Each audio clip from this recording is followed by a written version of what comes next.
especially during the colder months when we're spending more time indoors and more people are bringing germs home.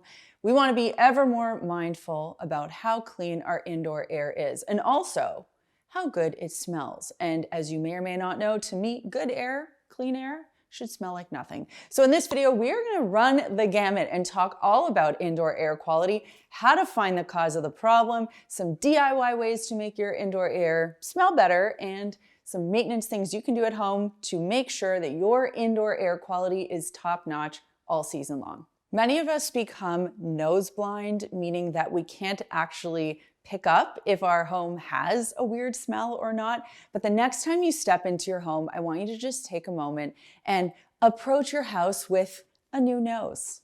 Just go in and give it a sniff as if you were walking in for the first time and see if you notice a smell. And if you're having trouble doing this, maybe ask a trusted friend, someone who's not afraid to judge you, and see what they have to say, because you might be surprised. Your house might have an odor. And there are several reasons why this could be, but more so in the colder weather, there are some very specific reasons why this could be. So job number one is to figure out what the cause of the odor is.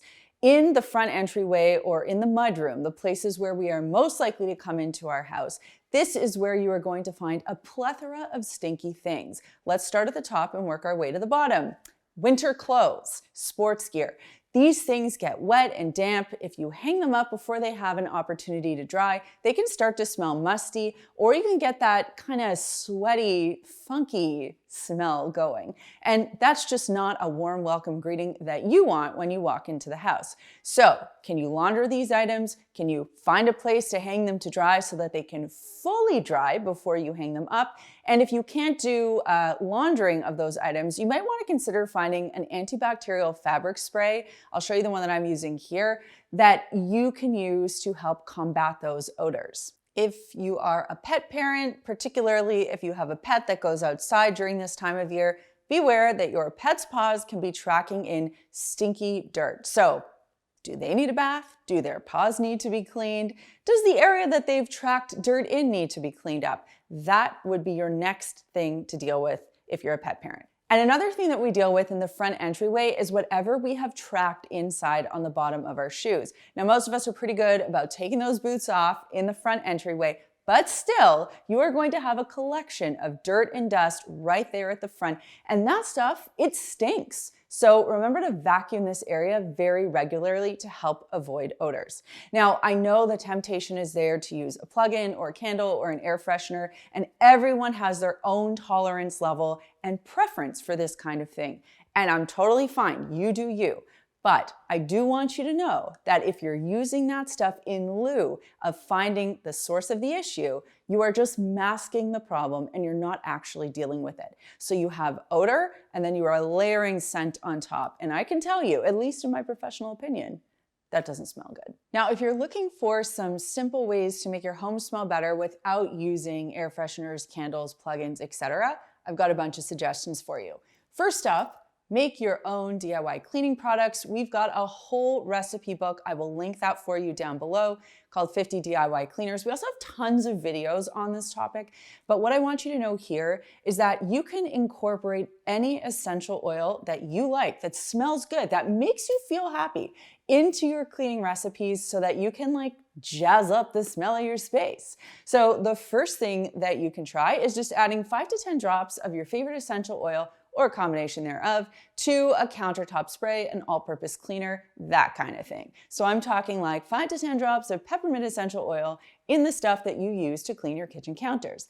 Next, if you're making up a bucket of product that you're going to be mopping your floor with, imagine how great your home would smell if you added 15 to 20 drops of your favorite essential oil and just mopped to your heart's content.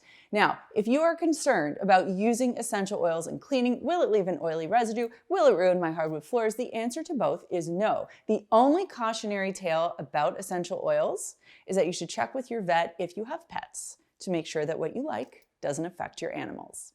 If you like essential oils, consider getting a diffuser. You can find them in multiple shapes, sizes, and colors and styles. There is a diffuser for every taste and budget. I feel like a sales pitch person here, like I'm on an infomercial. But the truth is, if you like essential oils, this is a very easy way to disperse them. You can have it running consistently. You can turn it on intermittently.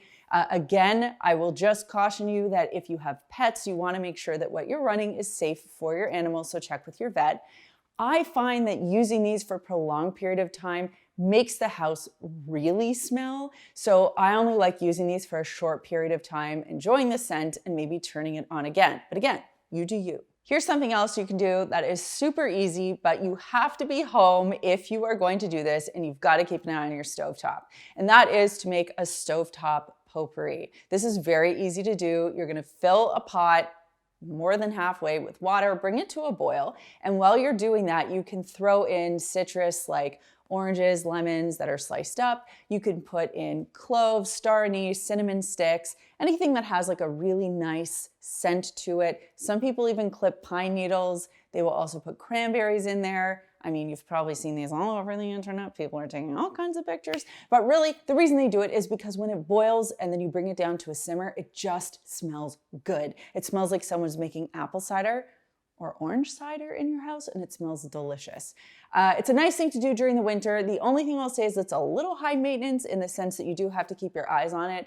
A little hack for that, if you don't want to have to keep your eyes on it, is do this in your slow cooker. Just run it for 8 hours. Put all that stuff in there, and your house really will smell nice. Now we're going to talk about how to become an armchair HVAC expert. Me sitting in an armchair, leaning on the arm of the chair. So let's do this. HVAC systems essentially manage and care for the air that flows through your home. Now, you don't have to know much more than that, aside from they do require a little bit of maintenance in order for you to be breathing clean air on a regular basis. The first thing to do is to go to your furnace and see the last time you changed your filter. These are readily available in store. The last furnace filter you have should tell you the size. Just go and buy the exact same one. In fact, do yourself a favor and buy 4, because you've got to change these at the beginning of every season or after you've done a renovation. And if you want to know the last time you changed your furnace filter, just take a marker and write over here the date that you changed it, and that way you will never forget. This is important because all of the air you breathe gets filtered into that furnace. It passes through here and then comes out. So if you pull yours out and it looks hideous, well, you've been breathing that in. I know you probably get 16 calls a week about this, but at some point I want you to answer the call and book the appointment, and that is to get your ducts cleaned. Now, you don't see your ducts, but they are kind of built into the structure of your home, and they are designed to move air. If you notice that your house is getting quite dusty after just a couple days of cleaning, so you've wiped this surface and 5 days or less, you're noticing dust is resettling, that is a good sign. That is a bad sign, but it's a sign that's telling you that you need to get your ducts cleaned.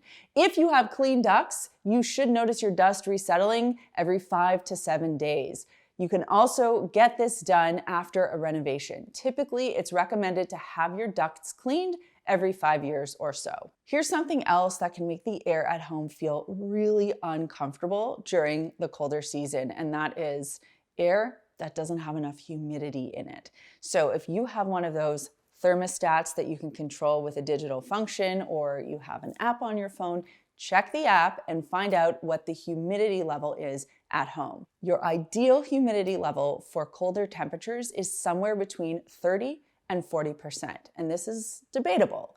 But from my research, I found that anything above 40% is going to run you the risk of potentially warping wood furniture, having too much moisture in the air, and can potentially contribute to mold and mildew becoming present in the home. So you don't want that. But if it's too low, that's when you kind of get that dry skin, dry lips, dry mouth, dry nose, dry hair, like all the dry, right? So you don't want that either. And it just, especially when a cold or a cough comes into the house, it makes the air feel unbearable. So you can check your humidity levels on your thermostat, and if you have a built-in humidifier, you can adjust that accordingly. Don't worry, we're gonna talk about a humidifier in a second. I know what you're thinking. There's a simple and easy way to get your indoor air quality exactly where it needs to be, clean and comfortable to breathe. But to show you what that is, I gotta move over here.